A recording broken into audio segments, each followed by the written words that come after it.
Nation of Fit in 10. Welcome to day 43. And for those of you who are struggling, who are in a lull, who may have debated giving up, I want to encourage you to look at the challenge from this point going forward, as you have 4 weeks and only 4 weeks left, and that's going to go by super fast. So just think, the challenge starts today. Let's get on the horse and let's go. Okay, it's all about more steps forward than behind. Things don't have to be perfect, but just take it day by day and do your very, very best. Ultimately, I know people don't like to hear this, but the responsibility and the choice lies solely on you, and you have full control over this. I will tell you for sure, especially from a way of increasing your dopaminergic response, if you start implementing these things, okay, that is, you start fulfilling these pillars of the challenge, you're going to improve your dopaminergic response, and this helps improve our overall happiness. Okay, it really, really does. Okay, accomplishing any goal in life, okay, no matter how small it is, whether it's just like, unloading the dishwasher or whatever, setting up these little goals and then fulfilling them is really, really good for your mental health, your mental well-being, okay, your happiness, and your baseline dopamine levels. Okay, yesterday I talked about, before we talk about that, I want to talk about the recipes that Martina recently put up. So please, if you have not already seen, go to the recipe channel, and she's put up a bunch of different desserts. Okay, there was a big request for some sweet stuff that would be okay to implement. So there's a carrot cake that she's put up. There's an apple crumble.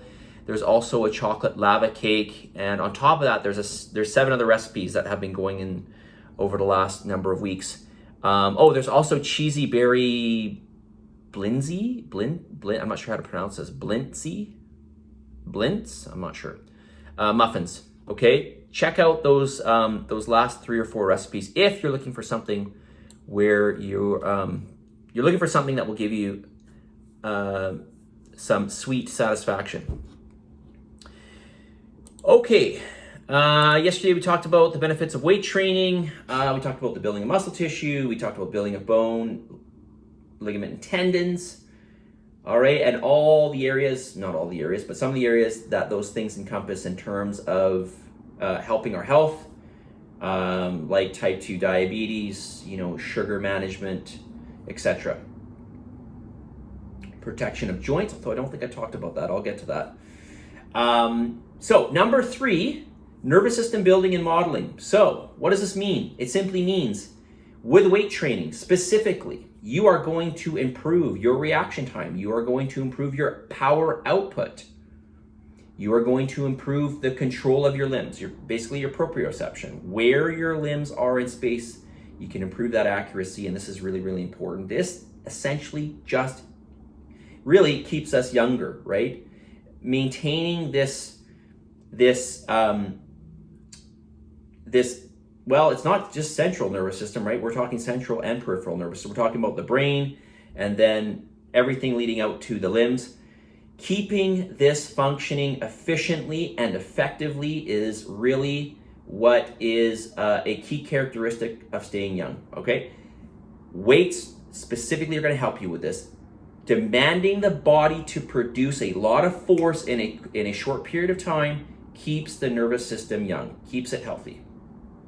Okay, and this is going to help to reduce a lot of these neurological diseases like dementia and Alzheimer's. It helps to reduce those. I don't know if we see any reduction with some of the other neurological diseases like what's the one where your muscles atrophy? Muscular dystrophy. Well, I don't know if that's fully just neurological related. Anyways, but certainly when it comes to Alzheimer's and dementia and some of these other diseases that are directly related to the, really it's sort of like the atrophying of the brain, the atrophying of nerves. we see a lessening of this, okay, or a slowing of this, or a complete, we just don't see it in people that are prone to it when they weight train, okay, on a regular basis. So this is not weight training, right? This is picking this up is not, even though I'm lifting up a weight, this is weighs something. It's not intense enough. We're talking about training to a very high capacity, okay, demanding a lot of force in a very, very short period of time. That's what is required when you're lifting weights. Okay, heavy enough weights. Okay, number 4, we see an increase in what we call BDNF. So this is brain-derived neurotrophic factor, and this is linked to memory and learning. So again, sort of in the same realm of the nervous system, keeping us younger, right? Keeping our brain healthier. Number 5, we see decreased chances of falling. This is mainly because of pretty much all the 3 things I mentioned with nervous system building and modeling, right? Reaction time, your power output, your level of proprioception.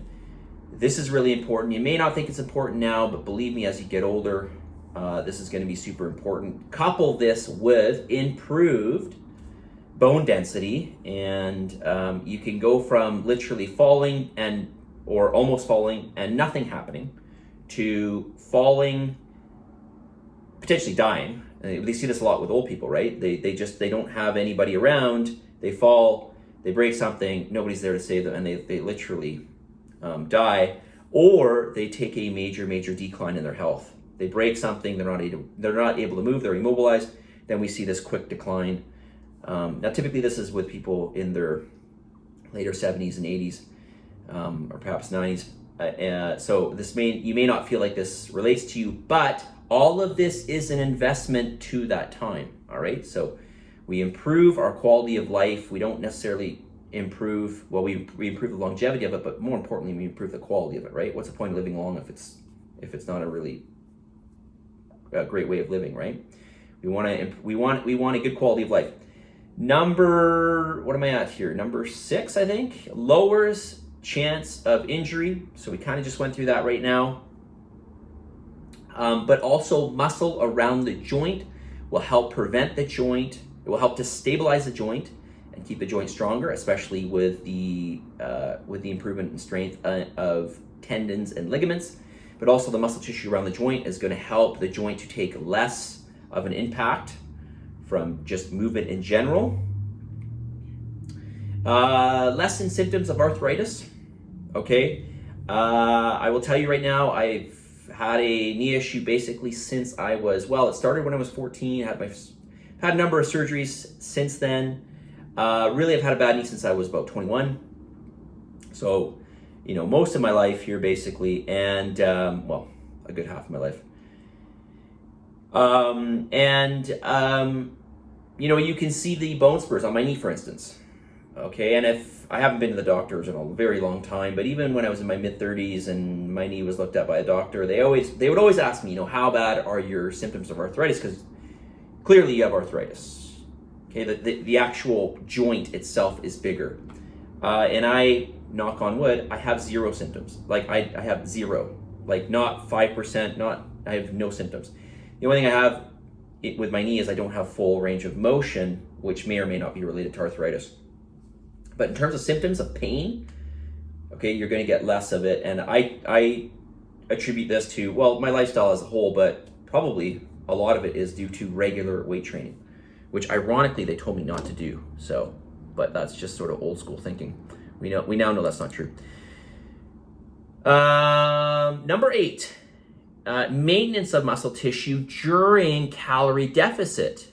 Okay, so we know if you look at any of the studies with calorie deficit, okay, even just a moderate calorie deficit, we're not even talking like a high calorie deficit, which would be worse, but even with a moderate calorie deficit, we see usually about a 50% loss of total weight lost, we usually see about 50% loss in fat, 50% loss in muscle tissue. With weight training, we are going to at the very least maintain, and if you're new to weight training, you're going to build muscle. So when you're dieting, 100%, if you are trying to lose fat, you need to weight train. Okay, just from this one point alone, you want to keep weight training. this is going to keep your metabolic rate at a heightened, at a more heightened level. Okay, for various reasons, and we'll talk about that when I do a video on weight training and why it's important for fat loss. Okay, because I don't want to go through those points in here because it's sort of a separate topic unto its own. All right, message of the day. On this day 43, we are now into the 20s in terms of days left.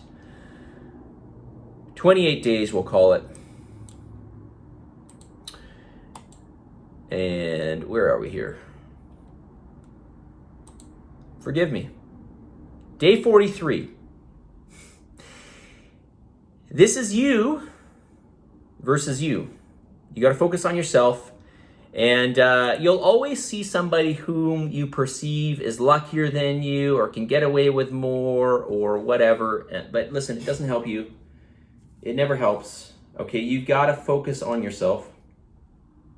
Okay, the only way you're going to make your situation better is by focusing on yourself. It's not going to make your situation better by focusing on anybody else. So focus on the things you can do. If you're behind in all three of the pillars, focus on one, try to make that better. Or you can focus on all three and try to make each one a little bit better.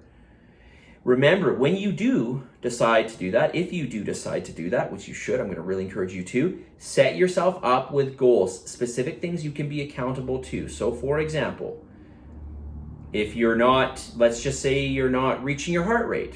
Okay, well, maybe that's not the best example because your heart rate's very high. But let's just say, whatever, you're getting 2 cardio sessions. Just, say I'm gonna hit 3.